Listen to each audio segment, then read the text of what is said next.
We're here to witness what could be one of the most consequential political events of all time. I think, as we all know, the polls are tighter in this race for the White House than almost everybody was predicting. There are estimates that as many as 100 million people will tune in tonight to see Hillary Clinton and Donald Trump square off. We're really in Super Bowl territory. And I think it's fair to say that for a divided nation, watching this debate somehow feels like a uniquely unifying American experience. So we're especially happy to be here with all of you. And please welcome our national correspondent, Jim Fallows, who wrote the latest Atlantic cover story. Hello, Jim. The title of Jim's cover story is the question everyone is asking, who will win? There are copies all over the Hamilton. And John Stanton is here. He's the Washington bureau chief for BuzzFeed. And here to lead the conversation is my colleague, Atlantic senior editor Alex Wagner. Alex, take it away. Thank you, Margaret. I think all of you guys coming for what is either the beginning or the end of the American democracy. Let's start with game strategy, because I think that's what everybody is wondering. From both of you, I'd like you both to answer this question. What is the better sort of play for Donald Trump tonight? Is it about embarrassing Hillary Clinton, or is it about focusing on his own candidacy? Jim, why don't I start with you? So your question assumes he has a plan, as opposed to impulse. And so I guess, you know, the way he can come out of this looking better than he did 90 minutes earlier is by seeming sane himself, and having people say, oh, he was so presidential, blah, blah, blah, and somehow provoking Hillary Clinton to doing something that she doesn't want to do, doesn't want to, you know, a long, tangled email explanation or something of that sort. So if he had a plan, I think it would be to be controlled and then calm. But I mean, do you think he has a plan? Do you think anybody is? I actually think that Trump saying, I haven't been practicing and all the other stuff is bluster. I think it's a way of lowering expectations. I think he absolutely, I mean, now, Trump's planning and strategy and practice is, I think, probably different than your traditional presidential debate practice, but I absolutely think he has been preparing behind the scenes. So I would argue that Trump's got to do two things that are kind of contradictory.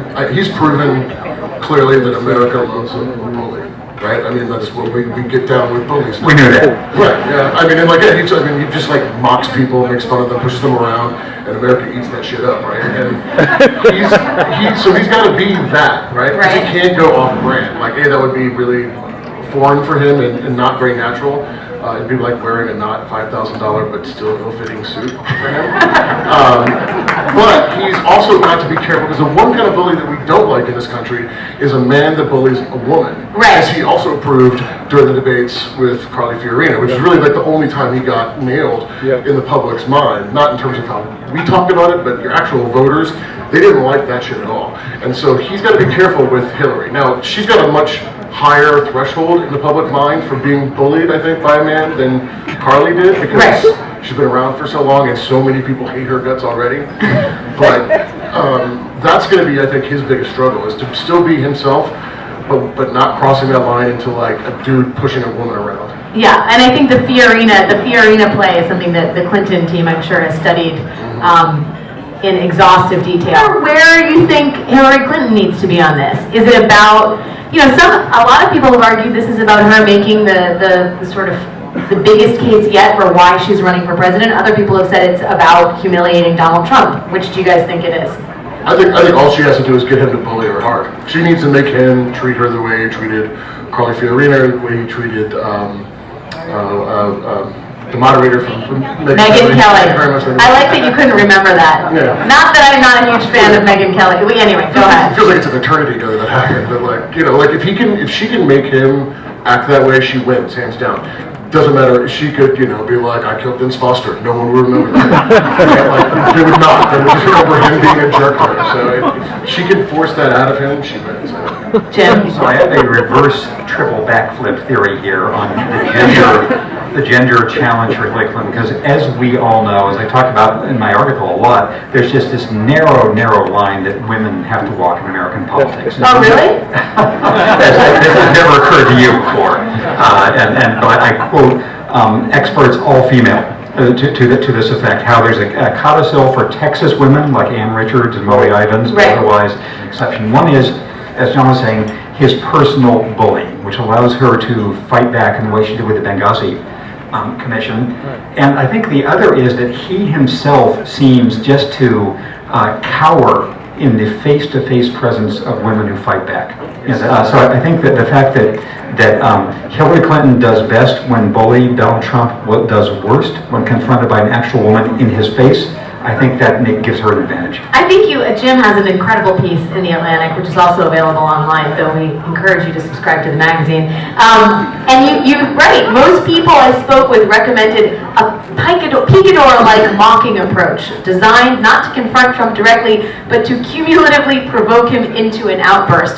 What does that look like? Is that sort of like casual, like sort of ribbing every other response, or what exactly does that approach mean? So if you think back to Hillary Clinton's, think back to the sequence from the Republican convention, which we were at and was frightening for humanity.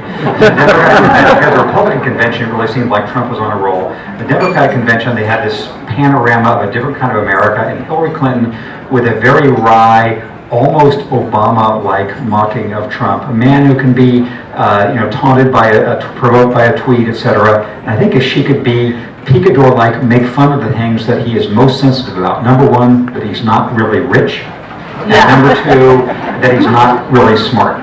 Those are the two things that drive him crazy. The only problem I think that she has with this, and this is like a huge challenge for her, is he is definitely not. He's very adverse to personal confrontation, like physical confrontation with somebody. If you look at, like, most of his debates, he did not really punch very hard at anybody except for John Kasich, because he just kept kicking him in the shins over and over again, and he finally started going a little bananas. But the one person that got under his skin, but actually got under his skin well, was Chris Christie. And that's because Chris Christie has this giant personality, and he can kind of play that, like, I'm a, Italian gangster from Sopranos guy, right? Which is what Trump kind of wants to be, really, if he grows up ever. And I think that's the kind of person that can make Trump step off and get into a fight with them in public and then lose. Hillary does not have in the personality wattage to pull that off. She just doesn't. She's not a big enough force in a room to just destroy him like that. And I think that's going to be her biggest challenge, is finding a way to not try to be Chris Christie, but to still... Well, and you also think she needs to get, this sounds so messed up, but she needs to get bullied to win. So she can't be Chris Christie. No, that's right. But I think also, Chris Christie got under his skin, and he would react towards him, and he would look kind of small. But Chris Christie was able just to call him small, to his face, and the world was like, yeah, that's right, he is. Jim, if you are doing debate prep with Clinton, what is your biggest concern about her vulnerability? Is it a question about transparency, about the Clinton Foundation, about Bill Clinton's record? What is it? So I think there's nothing in her role as debater that's really vulnerable. I have, as I've confessed to people, I think I've watched every debate she's ever done, starting back with the debates against Lazio and the ones at Obama 8 years ago, and all through this cycle, and she has gotten really good at it. She's never really dramatic and sort of Lincoln at Gettysburg style, but she never really makes a mistake. And remember, she actually beat Obama in the debates 8 years ago, not the election, but the debates. So I think that what she, all she needs to, so there's nothing technically she's going to really get wrong. It's thinking about transferring every question that Trump is sure to ask about her email and her crookedness and her husband and Benghazi and everything else, say one sentence of comeback and then say, but the real point for America is blah, blah, blah. And I know, because I heard it, that the mental image in her team's mind is the Benghazi Commission and Trey Gowdy. If she thinks of Donald Trump as Trey Gowdy and just keeps knocking him back one after another, that was actually her best as a public performer, I think. Sure. But so you don't think there's any one issue that she actually needs to be worried about? Well, and I'll ask you, she knows what people don't like about her. They like that... Does she though, really? She must. She's a smart woman. That's like the fundamental Clinton question. Does she understand? With the email controversy, it was literally pulling nails. There was such reluctance. And you hear this from inside the Clinton campaign. The Clinton team knew that that was a problem. It was the candidate herself who was so resistant to admitting, to even conceiving that this was truly a problem and then grappling with it. And this is the problem, I think, with, if you look at Clinton as a candidate, I think there is team acknowledgement about soft spots. But to the degree that the candidate has sort of internalized the weaknesses and understands them and is sort of strategic, I'm not sure, I don't know about that. Well, that's what makes your average American look at her and say, you think you're above the law, and you're above the rules of like normal society. Like that's how people view the Clintons, and I think the Clintons may actually think that about themselves. I don't know enough, I don't know them at all, so I don't know, but I think at a minimum, this sort of like unwillingness to acknowledge that there's a problem with setting up a server at your house that like is going to be how you're going to communicate with people when you're Secretary of State and you are Hillary Clinton. Like that seems like an obvious problem to your average person, right? Well, yes, and I don't want to. There are issues that Trump has as a candidate, which one would argue are far more cancerous than even the things that we just laid out for Clinton. I mean, just sort of facial discipline in debate would seem to be a question. Like, will he be able to control the I can't even do it. My face isn't rubbery enough, and I have a pretty rubbery face. His discipline in terms of preparation, understanding, patience, not, lashing out. These are all hanging questions. So here would be my hypothesis about how Hillary comports herself. As you look back over the long history of debates, probably 2/3 of the things that people remember are spontaneous. It's Rick Perry forgetting about things and Jimmy Carter sort of walking into Ronald Reagan's line. Probably 1/3 of them are planned, like Lloyd Benson's I Knew Jack Kennedy, you know Jack Kennedy. If Hillary Clinton were thinking about the spontaneous seeming planned thing to say, it might be saying, as she once did a couple months ago, that unlike her husband and unlike her predecessor Barack Obama, she is not a natural at these things. She has a lot of things to work with, but not being a natural charmer. And if she can make that a sort of, in the unfair gender politics of public life, make that something she knows and leads with, I think that can be a planned, spontaneous revelation. I want to get to a sort of, a searing indictment of ourselves, which is the media's role in all of this, and there's been a lot of talk about what the moderator's role is in this debate. Lester Holt from NBC will be moderating this after what a lot of people think was less than stellar performance on the part of Matt Lauer from NBC, and I guess I wonder, let's start with the obvious. Is it Lester Holt's job to fact check, John? No. Yeah, of course it is, yes. That's great.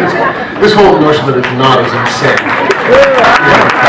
Janet Brown, who's the executive director, I believe, of the Commission on Presidential Debates, was interviewed on CNN on Sunday and said she did not think it was the moderator's job to be the Encyclopedia Britannica. Well, I think Jim Laird did, and with all respect to them, they're all great people, and Jim was an amazing journalist, one of the icons.